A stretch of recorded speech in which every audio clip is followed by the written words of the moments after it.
दोस्तों आज भारतीय मार्केट में आपने एक बड़ी गिरावट देखी डेफिनेटली। एंड ये जो गिरावट रही इसके पीछे वैसे मुख्य तौर पर अगर आप देखोगे तो कई सारे रीजंस जो हैं निकल कर आ रहे हैं। आज की इस वीडियो में हम इसी बारे में डिस्कशन करेंगे। एंड साथ में ना कुछ और इम्पोर्टेंट खबरें भी अगर आप देखोगे तो नजर आ रही हैं। मल्टीपल आज जो है खबरें देखने को मिलेंगी जिनके चलते ये क्रैश हुआ। जैसे आज की गिरावट 1% या उससे ज्यादा बड़ी गिरावट हो तो थोड़ा सा डर हो जाता है। हालांकि लगातार पिछले 6 दिनों से मार्केट जो है सिर्फ और सिर्फ अपसाइड चल रहा था, चाहे धीरे धीरे ही करके चल रहा था लेकिन ऊपर ऊपर ही जा रहा था। लेकिन एक दिन में जो 1% के आसपास की गिरावट निकल कर आई है इसने थोड़ा सा टेंशन बढ़ाया है। हालांकि अभी भी मैं ये नहीं कह रहा हूँ कि कोई बहुत बड़ी गिरावट यहाँ से दिखाई देने लगी। एक दिन की गिरावट में कभी भी इतना ज्यादा घबराना नहीं चाहिए, और स्पेशली तब जब पिछले 6-7 दिन लगातार एक तरफा पॉजिटिविटी रही हो, लगातार आपको तेजी का माहौल जो है देखने को मिला हो तब। ठीक है, लेकिन कुछ चीजें तो हैं जिन्हें थोड़ा सा हमें ध्यान में रखना चाहिए, जिनके बारे में हमें जो है थोड़ा सा सोच कर चलना चाहिए।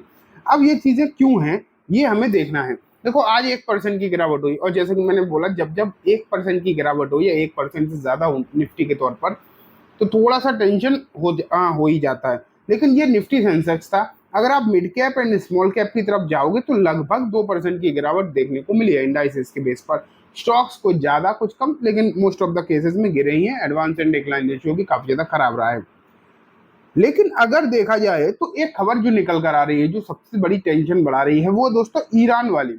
अमेरिका एंड ईरान में जो टेंशन अगर आप देखोगे तो जिस तरीके से बढ़ती हुई देखने को मिल रही है वो कहीं ना कहीं नई टेंशन जो है बढ़ाती है। अमेरिका ईरान जो है वो न्यूक्लियर बना रहा है, मतलब अपनी न्यूक्लियर प्लांट बना रहा है। न्यूक्लियर मीन्स वही जो आप समझ रहे हो, वो बॉम्ब बना रहा है।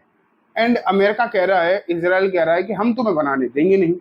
हालांकि भारत का इसमें अभी कोई खास रोल दिखाई दे नहीं रहा, लेकिन अमेरिका पूरी तरीके से कह रहा है कि अगर तुमने कुछ बनाने की कोशिश करी और नहीं बात माने, नहीं रुके, तो हम हमला कर देंगे। ईरान भी जिद पे अड़ा हुआ है और वो बोल रहा है कि ये तो हमारी सुरक्षा वाली बात है, इसमें हम अमेरिका की सुनेंगे नहीं। और अमेरिका ने अगर कुछ भी करने की कोशिश करी तो अमेरिका की जितने भी डिफेंस बेसिस हैं अलग अलग कंट्रीज में, उन सबको हम टारगेट करेंगे, सब पर हिट करेंगे। ये बात जो है ईरान की तरफ से निकल कर आई है। ठीक है, तो ये कहीं ना कहीं मामले को बढ़ाती है। और यूएस ने अपने एम्बेसी को जो ईरान में है, जो वहां पर उनके लोग हैं, उनसे कह दिया भैया वहां से निकलो, वहां की सिचुएशन खराब है। और अमेरिका ने ये तक कह दिया है कि पूरा मिडिल ईस्ट का जो क्षेत्र है वो पूरा अनस्टेबल हो सकता है, कहीं ना कहीं प्रॉब्लम आ सकती है, वॉर लाइक सिचुएशन जो है स्टार्ट हो सकती है मिडिल ईस्ट में। इसमें दूसरा पक्ष अमेरिका एंड इसराइल दोनों ही हो सकते हैं। इसलिए ये कहीं ना कहीं जो न्यूज है, जो नई एक तीसरा युद्ध रिसेंट के समय में दिखाई देना स्टार्ट हो गया है, उसकी वजह से कहीं ना कहीं मार्केट में आज थोड़ी सी समस्या रही है। और ये प्रॉब्लम इनिशिएट हो सकती है अगर जिस तरीके से आप जानते हो कि ट्रंप के ऊट पटांग बयान, ऊट पटांग डिसीजन आजकल चल रहे हैं, तो भरोसा आप कुछ भी नहीं करके चल सकते कि आगे क्या होगा क्या नहीं होगा। लेकिन टेंशन है मार्केट में। हालांकि ट्रंप जितनी जल्दी बोलते हैं उतनी जल्दी पीछे भी हट जाते हैं, ये भी हम देख रहे हैं। तो मैं ये नहीं कह रहा हूँ कि युद्ध होगा या नहीं होगा, मोस्ट ऑफ द केसेस में नहीं ही होगा, क्योंकि इस तरीके की स्ट्रेटजीज होती हैं कि पहले चीजों को इनिशिएट करो और फिर नेगोशिएटिंग टेबल पर लेकर आओ।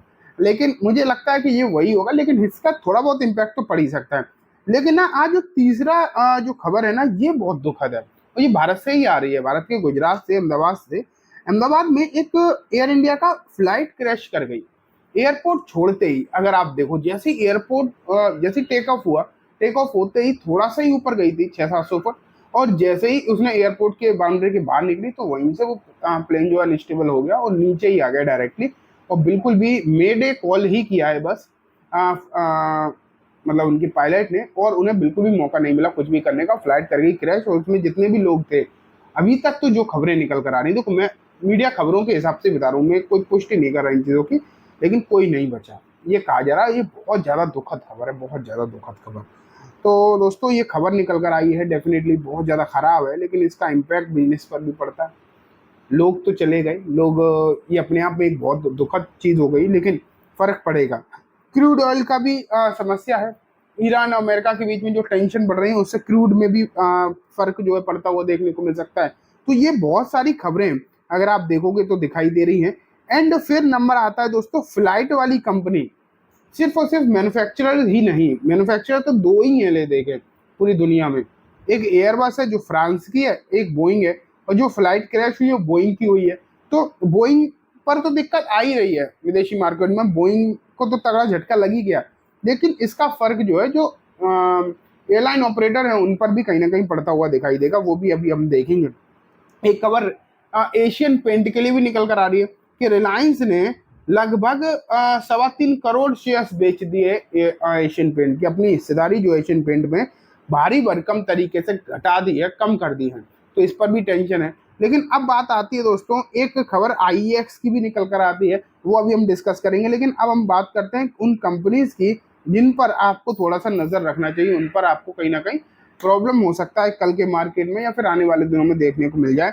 तो मैंने सबसे पहले युद्ध वगैरह वाली स्थिति आई है, उसके चलते आपको कहीं ना कहीं फ्लाइट वाली कंपनी जो एयरलाइन ऑपरेटर हैं भारत में, अगर हम देखें तो इंटरग्लोब है, स्पाइस जेट है, ये दो ही लिस्टेड दिखाई देते हैं। तो इन पर कहीं ना कहीं आपको नजर रखना चाहिए अगर आपकी हिस्सेदारी इनमें है। वैसे भी स्पाइस जेट की तो हालचाल ही खराब है, तो उसमें तो कोई क्या ही हिस्सेदारी रखता होगा।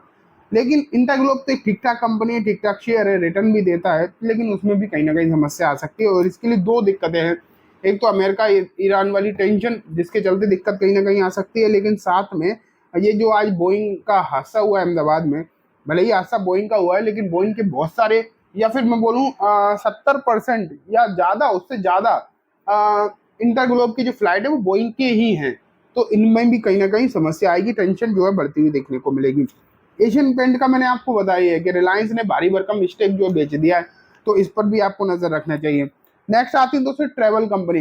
ये ट्रैवल कंपनी जैसे कि जो टूर ऑपरेट कराती हैं उन पर भी आपको नजर रखनी चाहिए, और इसमें दो केस हो सकते हैं, दोनों ही ये जो मतलब युद्ध वाली स्थिति आती है, कहीं भी आए तो कहीं ना कहीं इनमें तो दिक्कत आती है, लोग घूमना फिरना कम तो करते ही हैं डेफिनेटली, और सेंटिमेंटल न्यूज भी होती है।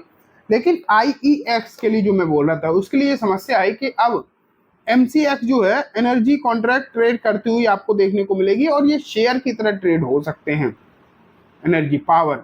और वैसे ये काम आईईएक्स का था, लेकिन ये हो सकता है एमसीएक्स पर आता हुआ देखने को मिल जाए, और नई पावर ट्रेडिंग एमसीएक्स पर स्टार्ट हो जाए, तो इसका फर्क जो है कहीं ना कहीं आईईएक्स पर देखने को मिल सकता है। तो इससे आपको थोड़ी सी दूरी बनानी चाहिए।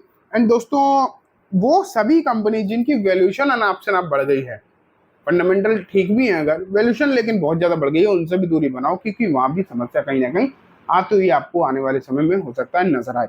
मैं फिर से बोल दूं, मैं बिल्कुल भी नहीं कह रहा हूं कि कोई मार्केट क्रैश करने वाला है, ऐसा कुछ नहीं। अभी एक दिन की गिरावट से ऐसी कोई दिक्कत होती भी नहीं है, लेकिन हाँ, जो मैंने आपको कंपनीज बताई, जो न्यूज बताई, उनके हिसाब से आपको थोड़ा सा ध्यान जरूर देकर चलना चाहिए।